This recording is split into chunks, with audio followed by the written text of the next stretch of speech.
If you are paying $60 a month for creatine gummies, you're probably paying 3 times the amount you should be, and let me tell you why.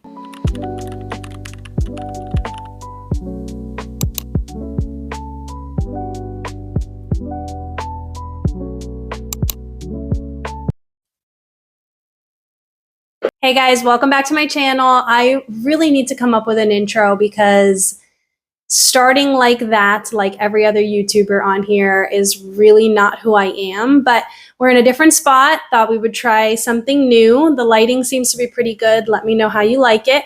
But today in this video, I want to talk about the very popular supplement known as creatine monohydrate. Now, what is creatine? Creatine is a naturally occurring compound found in our bodies and in small amounts in the foods that we eat, such as red meat and fish. The primary job of creatine is to help produce ATP, or adenosine triphosphate, in our bodies, which is the powerhouse of our energy. So think of ATP as our fuel source, and creatine is the fuel source for ATP. So helping ATP reproduce faster and more efficiently. Why do people take creatine? Creatine is taken for muscle growth, quicker recovery, more power output, things like that. And with that being said, creatine is not a magical supplement. Will creatine help build muscle? Yes, but very indirectly. The way creatine helps build our muscles is by allowing us to recover quicker and perform better the next day.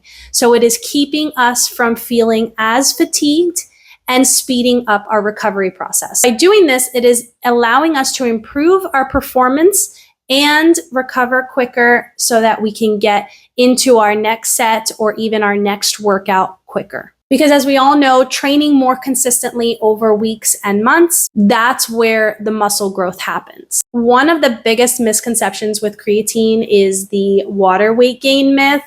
And while creatine does cause water retention, it is actually a good thing.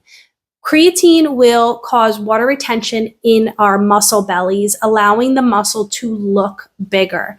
So we actually want that. The next question is, how much creatine should you take? The recommended dose for your average person is going to be 5 milligrams per day. So whether you are taking it in the gummy form or the powder form, 5 milligrams is typically 1 scoop, or I don't know exactly how many gummies, but it will say it on the bag. You want to do 5 milligrams. Some people will do 10 milligrams, but your average athlete, your everyday at home working out mom is going to take 5 milligrams per day. Now, speaking of powder versus gummies, is one better than the other? Creatine powder has its pros. Creatine gummies has its pros and cons, in my opinion. The pros when it comes to creatine powder are most cost effective, easy to get in a full dose daily, backed by most research, and lastly, usually contains minimal ingredients. I guess the cons are going to be having to mix it in depending on the product that you use, whether it mixes in well or not. I use BPN.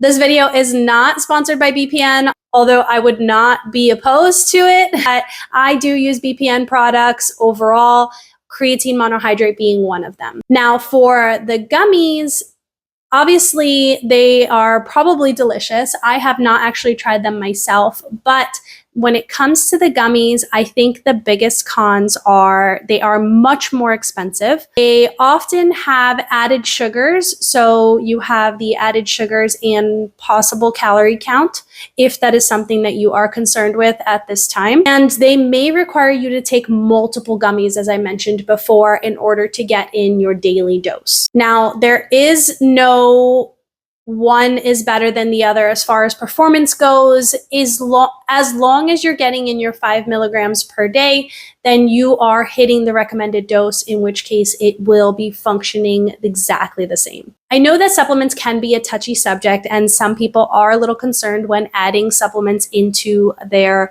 routine or their fitness journey. Is creatine safe to take? Short answer, yes, it is. I'm sure you've heard a million times. the most researched product on the market. And if you're considering taking creatine, here's my simple answer. Choose creatine monohydrate. Take 5 milligrams per day. Don't worry about a loading phase. Loading phases used to be pushed. Now they are not so much. It is not necessary to do a loading phase. Don't fall for the expensive marketing. If you are just fine taking the powder for $19.99 a month versus $59.99 a month, then go for it. But also, if gummies are the only way that you're going to remember to take your creatine, then go for it as well. And remember that consistency with your training, recovery, and nutrition is most important, and creatine will not work unless you do. So if you found this video helpful, please don't forget to like and subscribe, and I will see you guys in the next one.